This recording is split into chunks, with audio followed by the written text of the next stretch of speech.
everybody. It's Allison Schaefer. I am a family therapist, parenting expert, and have been hosting these regular Facebook Live events. I gotta tell you, I am absolutely loving this technology because isn't that what it's all about? To be able to chat with parents, to share our stories, share information, bond together and give support.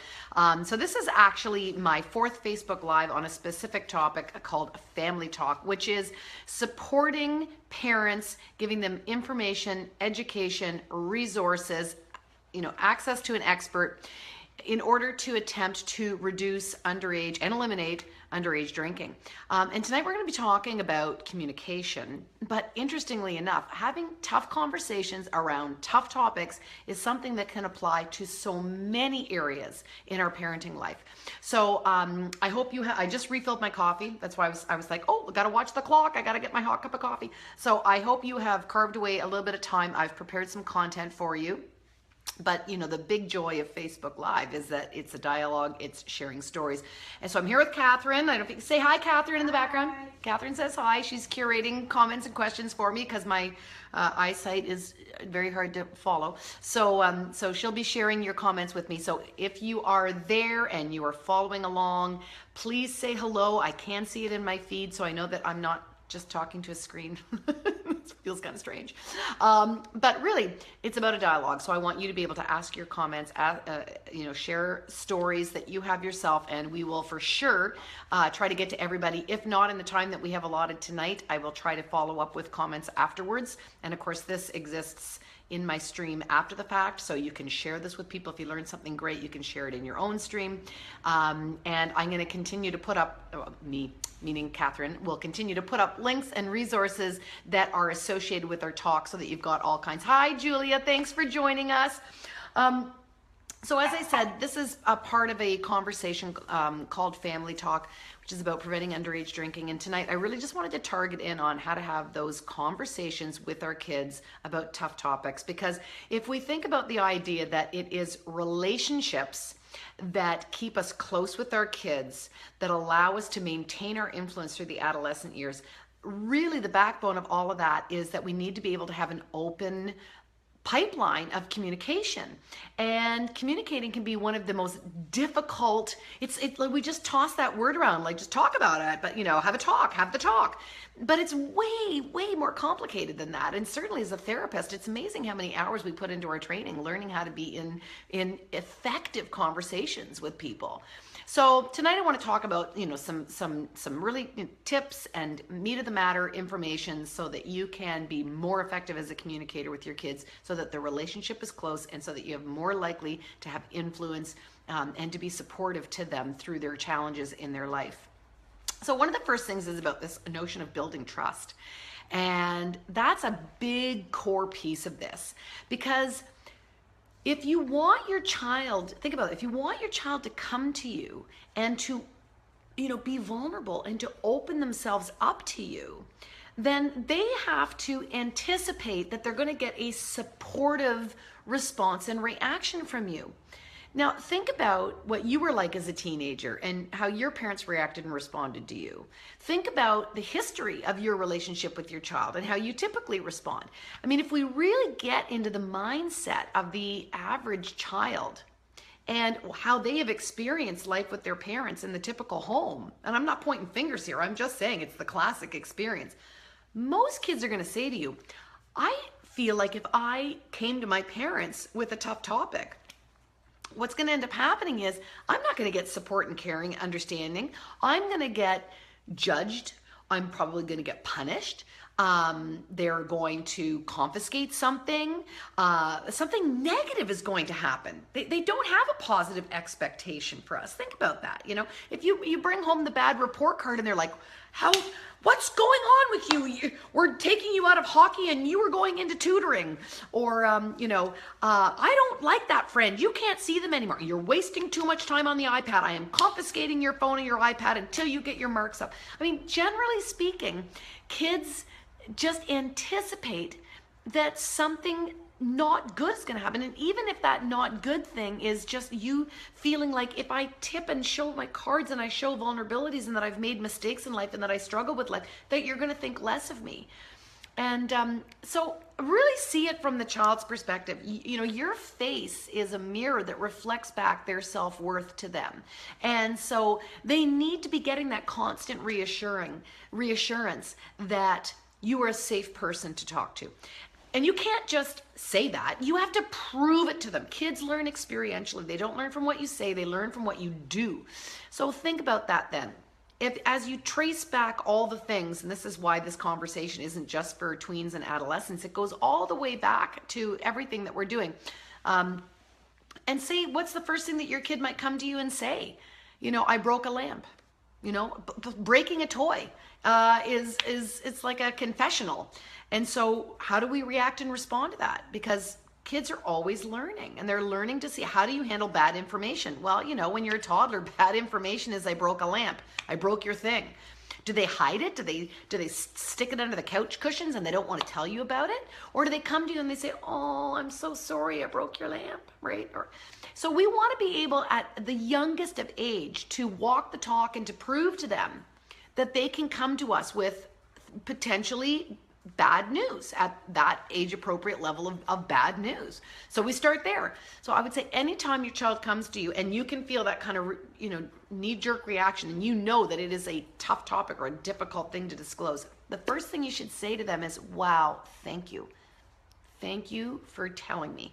Thank you for having the courage to tell me. Thank you for knowing that our relationship is strong enough, that there is no problem so great that we cannot figure it out together, so that you're creating a trust and you're creating an alliance, and that you're not on the attack and defensive. And if they bring you something that's a little bit shocking or more difficult for you, because we're humans too, you know, we're not angels and deities. We're just humble humans ourselves. If you feel yourself having a big reaction, I think the best thing to do if you can't find your calm in that moment is to say, you know what?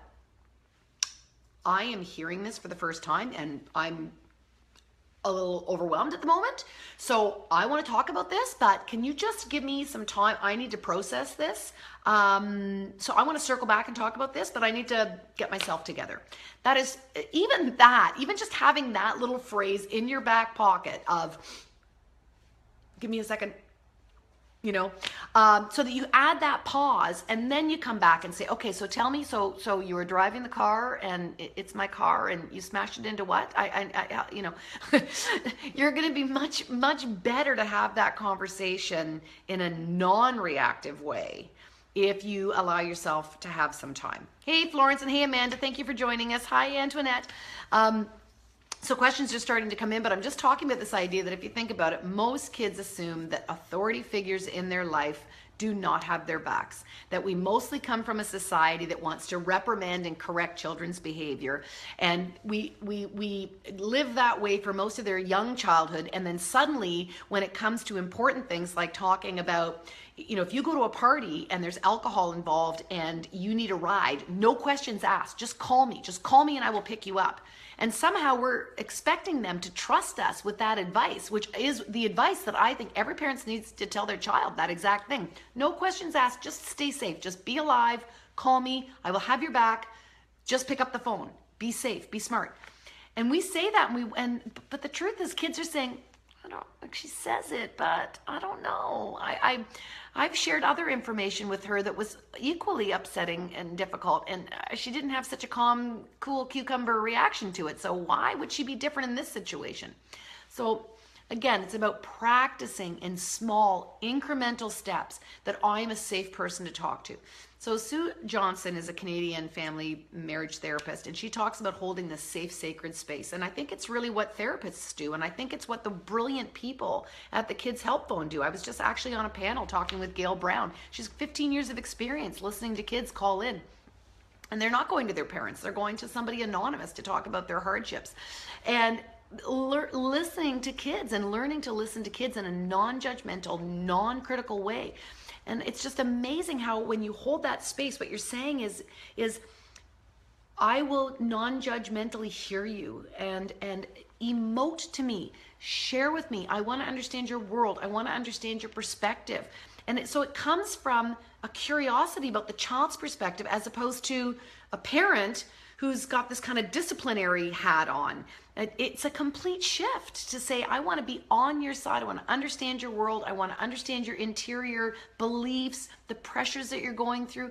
And it's so separate from offering help and advice later. Just listening is one of the most healing things that human beings can do for one another. To feel understood, to feel felt is what kids really want. And so we need to practice good listening skills. So first, I said my first tip is this idea of we need to build trust. So practice on the small, non-inconsequential things and give them many experiences that you're a safe person to talk to, that will not be punitive, that will not be critical when your kids bring you difficult news. And then second, start practicing those good listening skills. And again, you know, we say listening, but honest to gosh, I really think this should be like a course in high school that every person should learn. That, you know, they often have to come to like courses in adulthood or to therapy to learn how to be a good listener. And it seems like such a basic skill of humanity, but unless you're taught it, you don't know it. And so listening is actually a skill that you will develop over time. And I think if I have to give you some of the cornerstones of all of that, knowing that you're going to need to practice this again and again and again. This isn't something that tonight after 10-minute conversation you're suddenly going to be brilliant at, but you have to be curious enough to say, I want to develop this skill. I am invested in improving my communication skills with my kids because I know that that's the backbone of relationship. And so I might mistake my way to success, but I'm invested in trying. So when you learn to be a good listener, you have to realize that it's not just receiving what they're saying. You have to not only hear their words, but you've got to look at it holistically. What is their body saying? What's their body language? What body language are you giving off? Are you like rolling your eyeballs? Oh, really? You did what? You took what? You took the rum bottle? Really? I mean, it's so easy. Once a kid gets a negative facial reaction from you, it's so easy for them to shut down and turtle and not talk to you. If they're not talking, you can't be an influence.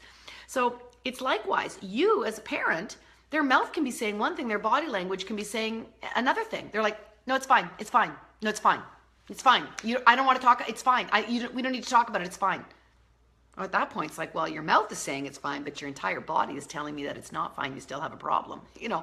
So there's a lot of information to be gleaned, not just from the words that a child says, but also in their body language and in the assumptions. You have to read in between. What we're really looking for, and the part where kids really feel like we understand them, is when we look for the emotional content. That's when you say that back to them in language and you get it confirmed. So that's when the child will actually then hear you process what they've communicated to you in words, in assumptions, in body language, in the bigger holistic picture. And then you say, let me see if I have this right. And you send it back as a hypothesis that and you're not parroting them. You're not just saying, so your teacher was mad at you at school today, so it sounds like you're pretty mad at your teacher. You don't want to just repeat what they said. That doesn't sound like you processed it. You want to paraphrase. You want to get deeper into it. But it's when you say it back as your understanding of what they're going through that they're going to say, they get it. And don't confuse getting it with agreeing with it. So you can say, so you're at this party and everybody's passing around a bottle and you're feeling like if I don't do what everybody else is doing, I'm going to look like the kid who's the outsider. And you really want to make sure that people know that you're like okay and that you're accepted and that you've got values and that you're like them. And so that was like a real challenge for you to want to step outside, and you didn't want the limelight on you, that you don't want to be different than other people. Acceptance is important to you. Is that what I'm understanding? Nowhere in what I just said did I ever say that I approved of the choices they made. But what I'm saying is like, oh, okay, I'm living your life as if I was you, as if I was an actor on a stage and I had to play out your life through your beliefs, through your social context. So I'm just saying hi to Evelyn and Debbie who just joined too. So the point is learning to listen is so much more about not talking. And you got to know, I'm a professional speaker. Like, oh, I love talking. Of course I want to talk to my kids. I think I have such wisdom. Look at all my great background that I should be able to espouse all my great ideas on you and save you from the world's hurts. But the truth is, it's not, that's the shortcut that's not really helpful for kids at all. That what we need to do is to stand back and be kind of like their sounding board as they process things. And it's not to say that we can't give direction, we can't express our values, and we can't have influence, but we can't start there. We have to start by saying, talk to me, I want to understand you.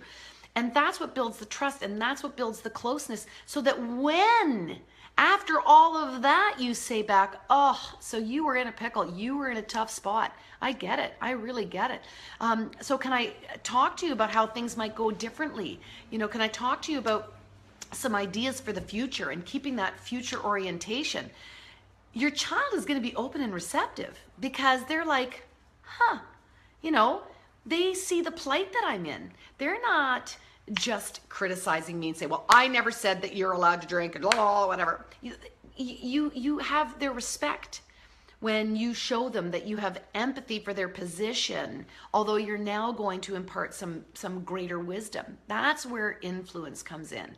And so much of what we've been talking to in the Family Talk series is about the idea that you can't rely on command and control style parenting, that your children's going to decide who they respect and whose influence they're willing to receive, and you want to keep that position of influence so that your children make good decisions for themselves about saying no to alcohol and underage drinking and other risky behaviors, even when you're not there to supervise.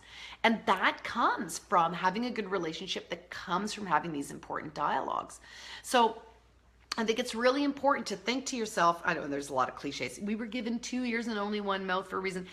Think about it. How long can you go without responding?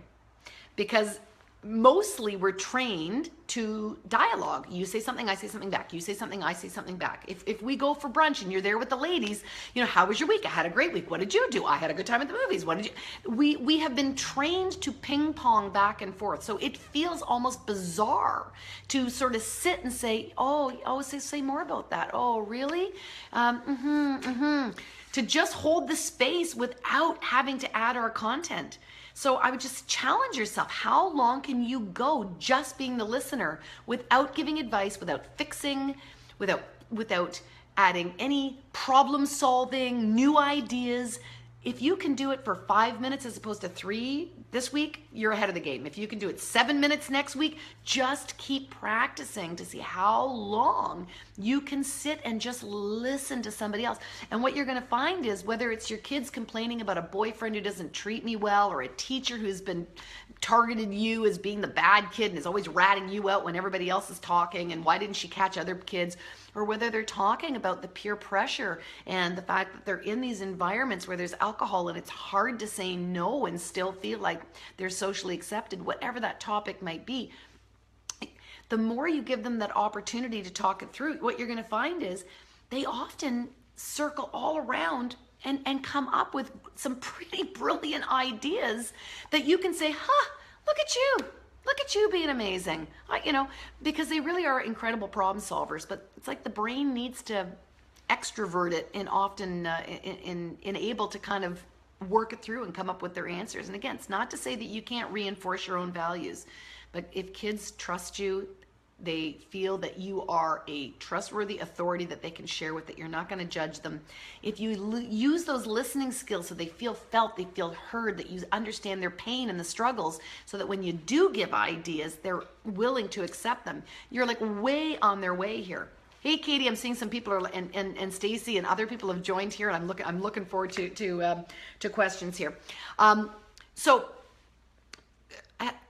Learning to be a good communicator with your kids is a skill that you're not, like I said, you're not going to master it overnight. It's going to take you some time. I think the other thing is to look at, when is there a good time to talk? Looking for windows of opportunity. And if we always wait for the crisis moment, the child who comes home drunk, noticing that your rum bottle is missing from your cupboard, these are crisis moments. I want to look for those times, and not to say that you can't have conversations in those times, but this is a new skill. Like, let's go into this, in an easy way, where I want to talk to kids, for example, to show them I'm a trustworthy person who can listen and give ideas. I may wait for something to happen on the news. we had this terrible tragedy of the kids who were killed in a tobogganing accident in Calgary, and they believe that alcohol was involved in part of why that went so wrong. And so there's something that just happens in the news where we can say to our kids, hey, did you hear that story? You know, you're not talking about your kids, you're not giving them advice, but you can say like, wow, you know, alcohol is really something that impairs our motor functions and our judgment, and toboggans can go as fast as cars. Like, have you talked about this with your peers, and what did you think about that? And have you ever known anyone who's been in that situation? And right there, they're already saying like, wow, mom's talking about drinking. Like, I guess she's kind of apprised to the fact that that's going on in my social world. So I think you look for other opportunities to talk about it generally. You know, is this happening in your grade? Is this happening at other parties? You know, keep it on a kind of non-threatening level. But now they're starting to hear you use words that maybe they never heard you word. Are they starting to see your attitudes about things that maybe they didn't see? And you're sort of giving an open invitation to say that I'm a safe person to talk to. And then anytime you get any dialogue going where you're like, you know what, like maybe we're just talking about school, or maybe we're just talking about, you know, trouble we're having with grandma, but you feel that you've got that nice little groove going, you can say like, okay, here we are, we're bonding, we're connecting, we got a vibe going here. And then you can use that opportunity to, first of all, notice for yourself, why is this talk going so well? Like, what is happening right now that we seem to be connecting? Pay attention to that, because you want to replicate that. You can manufacture that on demand in the future if you pay attention to what it is, so that you're looking for good opportunities for when you click and when you jive. And it's different for different kids. Like, you need to know your kids, but, you know, pay attention to when it's working. And when it is working, then maybe you take it from something that's a little bit more of a lighthearted topic and say, and, you know, so let's talk about, how's your sex life? Or let's talk about, you know, is alcohol showing up at parties? Are you able to be strong around that? Do you know? That's something that's really important to us as a family, that it's an illegal activity. And I just want to know, like, how are you handling those stresses? And can I be more of a support to you? So you kind of wait till you have the sweet spot, and then you can weave it into things that are potentially, you know, a more emotionally laden topic. So be gentle on yourself. You know, this is a difficult skill. You know, certainly when you're a counselor, they put you in fish bowls and they have like 15 people watching you behind double-edged glass, and they say like, oh, you could have asked it this way, or so. You know, there's a lot of skills involved. But the only way that you're going to get good at it is to not get discouraged and to not accept perfection, but to be committed to the process of saying, I want to be close with my kids. Communication is what makes me close. I'm going to learn to be a better listener. I'm going to learn to try to see their perspective before I force my agenda. And I really got to show them that, well, yes, I have to set limits and boundaries, and yes, I need to live by my values. I first need to, well, it's Stephen Covey, seek first to understand, then be understood. You need to be able to really get inside their world and then be empathetic so that you can provide support as they navigate through their world, rather than being critical, judgmental. And again, you may not think you are. You may not think you are, but I'm telling you, kids believe that mostly their parents are kind of out to get them, out to correct them, out to shut them down, and we have to change that belief in them. And all we can do is prove it through action and lots of experiences that are alternate to that. So I want to turn the conversation over to you folks. Questions have been coming in. Catherine, questions have been coming in. I just realized I'm gonna have a sip of my coffee here to wet me whistle. Okay, but what time is? I didn't bring my watch to know. It's 8:23. We've got questions coming in a few different places, so we'll get to Okay. some of them. Antonetta wants to know tips on how to develop confidence and improve self-esteem. How to improve confidence and self-esteem. Well, a belief in oneself comes from this core belief of I can do it, I can manage me. And so how are kids going to develop that belief? Well, through experience. That means they have to constantly be facing little challenges that they didn't think they could manage, but that in the end, when they faced them, they actually succeeded. So as a parent, you want to be giving your child opportunities to stretch and grow and be capable in a way that you as an adult know that they are capable. So it's, in a sense, you're holding hope for them even when they don't have hope for themselves. And too often what happens is kids will feign that they have low self-esteem, low self-confidence. And then what we do is we say they can't manage. I have to make accommodations because my child can't handle that. And it becomes a self-fulfilling prophecy. So instead, we want to hold that hope that says, actually, I believe in you. I trust that you can manage. Let's give it a go. And the trick is about having to do it in ways that are baby steps, that are so accomplishable that there's no way that they can fail. And so, think about what the next smallest piece would be on their growth curve. So rather than saying, can you dress yourself? You might just say, can you actually find 2 matching socks? Make the steps smaller, and then just continue to be asking yourself, what experiences do my kids need to have so that they can face a challenge, experience success, and say, I managed me. So start around the house, and that will continue to grow. Alana says her son has headed off to college. He's not really communicating very often, yet she fears that he may be stressed out with exams coming up and getting maybe into some trouble. Yeah, How can she communicate with him? Yeah, so it's so interesting because we did a whole conversation about kids going off to college, and again, I really encourage you to go to my YouTube channel. There's many videos there. Off to College is one of them. I will put up links, but you can subscribe to my YouTube channel too. So if I post new information, it'll go right out to your feed. But it's a common theme. What happens when suddenly our kids aren't under our roof, and how are we supposed to do our good parenting when we aren't actually seeing our kids all the time? And 2 things happen. Either they're like constantly texting you and FaceTiming you and they can't give you any free time. It's such a hard challenge. Or they suddenly just go dark, right? And then you're like, what's going on? How are they? So I would say definitely you want to continue to check in. And when we check in, again, there's a difference between where were you the night of June 17th? I mean, kids don't like to be under the spotlight and scrutinized. That's scary for them. But to be able to check in regularly, and this is what I love about technology. You can text, you can just send thinking of you, love you, whatever. And you might even just play games. If you've got somebody who's not a communicator, you might find that if you're doing back-to-back Scrabble or whatever, they're still going to feel like they have a lifeline and an interaction and a bit of a foundation with you.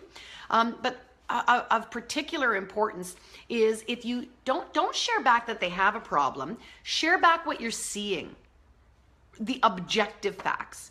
So you might say things like, hey, you know what? You used to check in almost every day and I haven't heard from you in 2 weeks. Is everything okay? Or, hey, you know what? Usually when you call, we talk for 15 minutes and lately you've been kind of getting off the phone in 5. Or, your voice usually has like a bubbly bounce to it. And the last couple times you've talked, it's been kind of flat and monotonous. I'm just checking in. Is everything okay?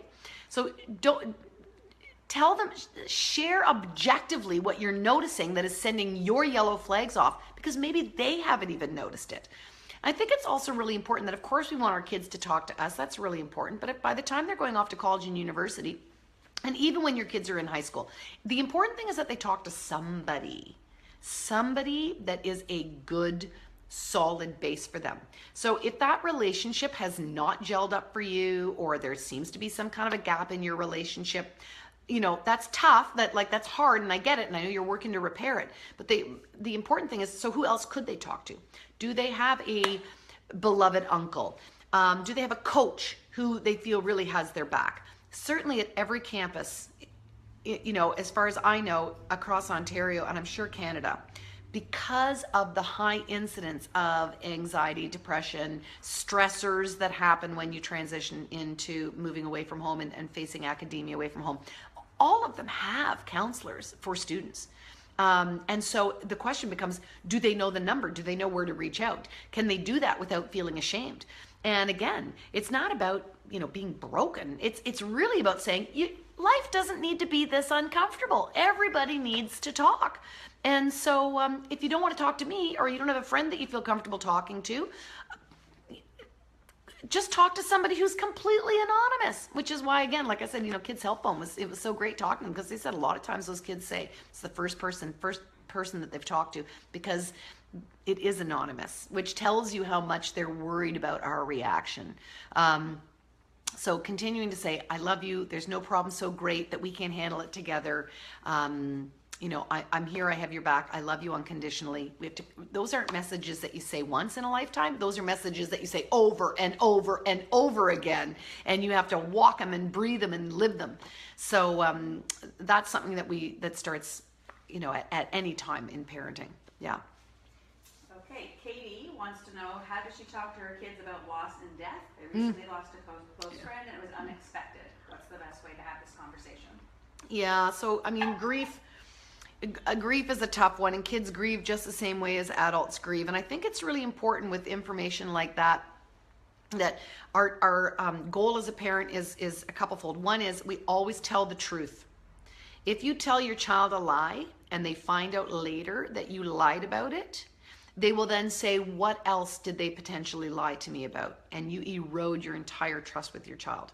So I think you always tell the truth to your kids. Now, when you tell the truth to your kids, somebody died, you can only provide enough information for their age appropriate development and what they need to handle. So think of it as like a sieve that you're passing information through, and that the parent's job is to be the sieve. And when they're little, the sieve is very small, and we just say, you know, so-and-so died, she won't be, you know, you say minimum things. As they get older, the sieve and information can get bigger to handle the development of the child. And so you might say things like, well, it was cancer, it's a disease, or they committed suicide, they were depressed, like whatever. You can say more as they get older and as the questions get more complex. But never tell a mistruth. So you know your child, you know the age of your child. I would just stick with your best version of the facts that satisfy their answer. And then again, listen, because it's amazing. In the absence of knowledge, kids will cobble together their own story, and sometimes they're like crazy wrong. So you have to kind of ask them, what did you understand of that? You know, so that they can kind of say it back to you, so that you can correct the errors in thinking that their little brains have put together. And certainly there's all kinds of, I really believe kids are such naturally, and adults are too, storytellers, story makers, that if you go to the children's librarian and say, we've had a death in the family, have you got books that talk about, you know, loss? The content matter of the stories are really very comforting to kids. And then I think the last piece around that is that, as with adults too, anytime your kids can take action, that's what helps with grief. Do you want to write a card? Would you like to say a prayer? Would you like to put a flower somewhere? Anything that they can do to turn it into action helps alleviate their grief. So, and good luck with that. And I'm sorry, that's always so hard, so hard. So Amanda's saying, how do we create a safe space while still imparting our values on our kids, especially when they're little? Yeah. So the safe place while imparting our values. When kids are little, so much happens just based on modeling. I mean, it's amazing, you know, how much we don't even realize is being transmitted by the way that we act. So live your values and your kids are likely to adopt them. Now know that in adolescence, what happens is kids have to decide, is that my value or your value? And so they will often kick your values around so that when they do adopt it, they can say, I wasn't just being a patsy. I really do believe that myself. So I think it's important that we live the values and we don't cram values down our kids' throats, because we find is that an overexpression of value can also invite rejection of values. So instead, we just want to be constant, steady, live life the way that we think life should be lived, live by our principles, live by our values, talk about having a principled life, talk about the importance of our values, and kids will most likely almost always model that. And you can certainly discipline around it, but by the time you start getting into the later years, if it starts creating that big conflict, we have to understand our kids may not be like us. Our kids may not adopt our values. And so at that point, if it creates a huge family clash, usually at that point, that's when you may have to be with a family therapist and talk about, you know, if we're going to live together under the same roof, then we need to talk about how we're going to get along and create a set of values and cooperate as a family unit. And if we can't figure out what those alignments are, then maybe it's best that we don't actually share a roof. And whereas another place, you know, that you can go and express those values and know that, like, I have your back, but that's something that I'm never going to understand. And so, you know, these things do happen, and you have to decide what's the greater good. Kids have different religious beliefs than their parents. So you might be able to get them to come to Sunday school with you until they get so old that they actually can stay home on their own. And then you're like, well, you know what? Church is really important to us, so we're going to go. And maybe someday you'd like to come again. And they may not go for 10 years. But then suddenly they're in their 20s and they're like, I used to go to church. Maybe I'm going to go check that out again. Or when I have kids, I remember my childhood and I thought that was important. So there can be huge gaps sometimes. So you got to play the long game. You got to have play the long game and know that your modeling is the most important piece. So Victoria is saying that she is fairly sure her son has started to drink on occasion on the weekends. She did catch him once clearly appearing to be inebriated. When she asks him, he lies. Yeah. So again, catching kids when they're drinking, I try to say, don't set your kid up for a lie. Meaning, if you say, have you been drinking? And they go, no. Where are you going to go with that? Like that's, then you're basically going to get into I said, she said, whatever. I don't think that's productive. I think it's better instead to say, you're drunk. Here's the signs of drinking that I'm detecting. I smell your breath. I see your eyes. Your speech is slurred. You're reflecting back what you're noticing.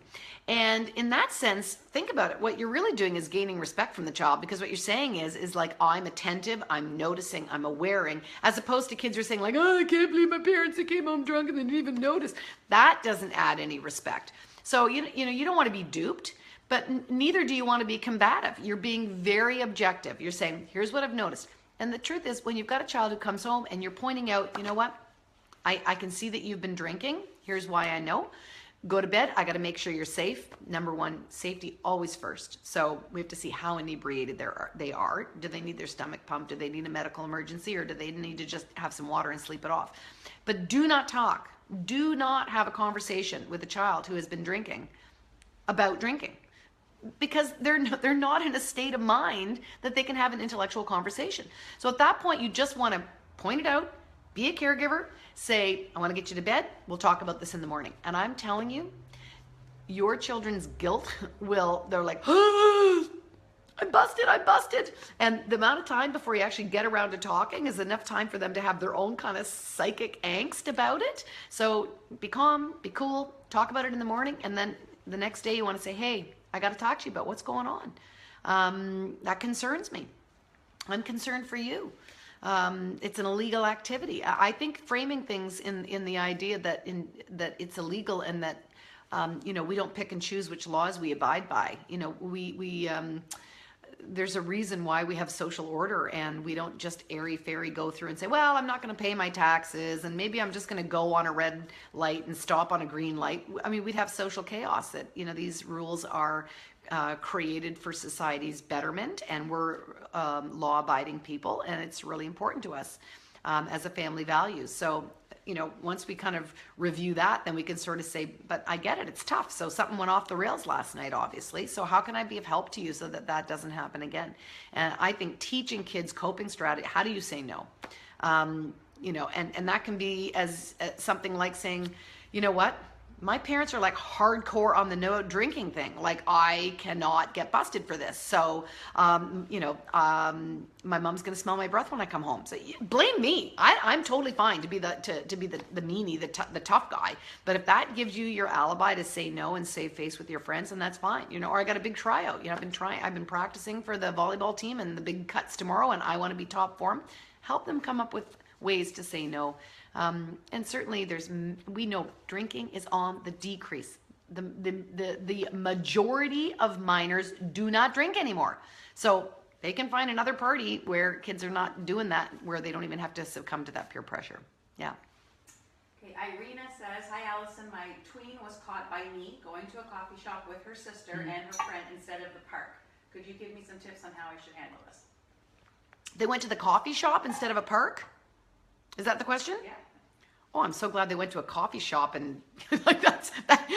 But the point is, I guess what you're saying is they lied about where they were. So again, I would not set them up for a lie. I would just be directive. So I've discovered, you don't have to go into it, but it's like, it seems like you guys went to a coffee shop instead of the park.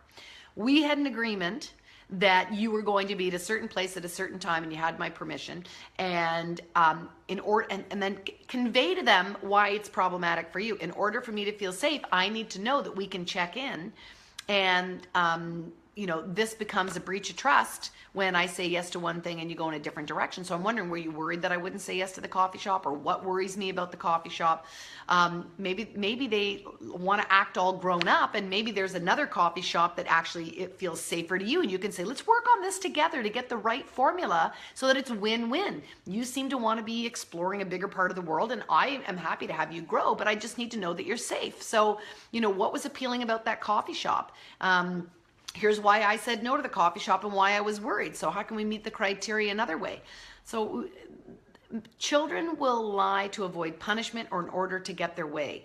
So we need to prove to them that we can be on their sides and help them get their side met through reasonable dialogue and conversation. So having that sense of, I want for your happiness too, let's work on that equation. Maybe we need to work up to the coffee shop, and part of that is me being able to trust that I can reach out and communicate and know where you are at any given time. And now I feel like we just took a step back because you said you were going someplace and you were somewhere else. Now I got to kind of repair that feeling of trust. So keep that dialogue going about, I want you to have the experiences that you want to have. I just want to make sure that you're safe and that I feel that you're safe and that we're meeting these basic criteria, and let's work towards that goal. And maybe there's some steps along the way. Yeah. So Erica has a new teen daughter who is starting to have boys notice her. She wants to have some advice on how she can talk to her daughter about this difficult topic. Oh, starting to have boys notice you. So, welcome to the teen years. Well, first of all, I think there are, again, some wonderful books. My kids really like the American Girl series. I don't know, Catherine, do you know that series? I like the American Girls. First of all, the first thing I would say is never make an assumption about your child's sexuality. Continue just to talk about attraction in the most general of ways, because there's many kids who actually haven't had sexual feelings until they hit the teen years, and they might be very confused, and things can change over the course of adolescence about boys and girls and which feeling I'm feeling, and the way that they express themselves. So just be very cautious about your pronouns and your assumptions, and make sure you throw it as wide as possible so that they know that you're fully accepting of all sexual orientations. And then just talk about the idea that it is actually what's supposed to be happening at this time of life. The body is primed in order to start pair bonding, which is, ducks and Canadian geese bond for life and swans bond for life, and that's what we're supposed to do, is start finding pairs, and our bodies and our chemistry are wired to make that start happening.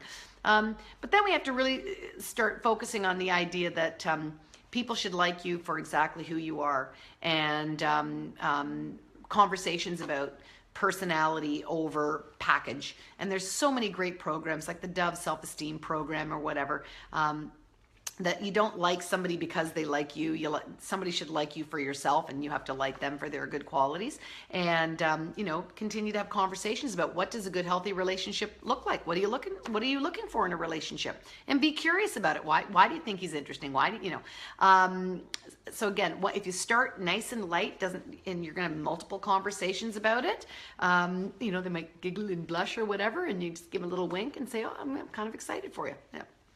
Or not. Some people do not want boy attention at all.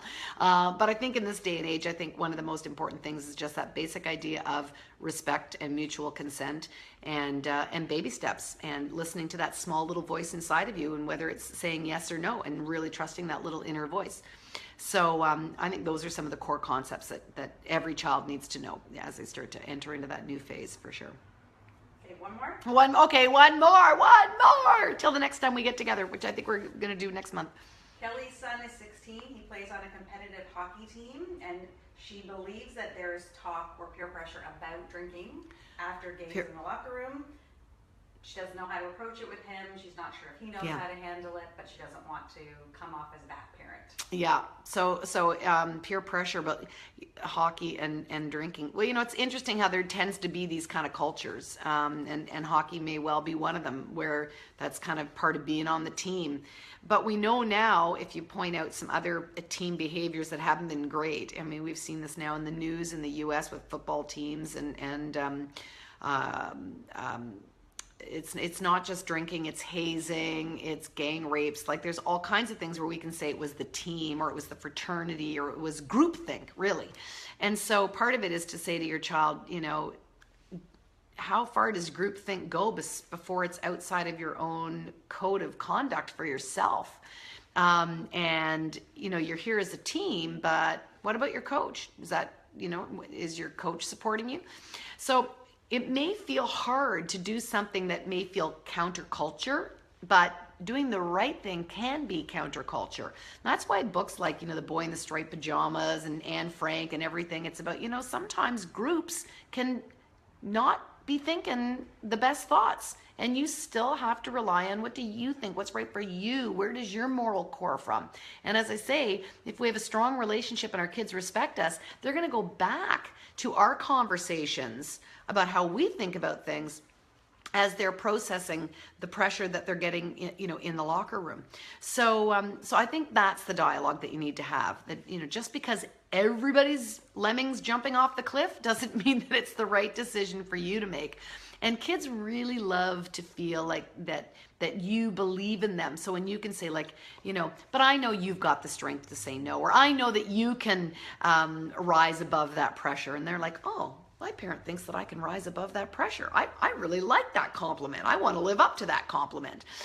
So it's always nicer to hold them with that higher expectation rather than assuming the worst, because kids will move in line with your expectations. So if you assume that just because they're in hockey that they must be doing bad things, they're going to say, well, she already paints me as guilty, I might as well go do it.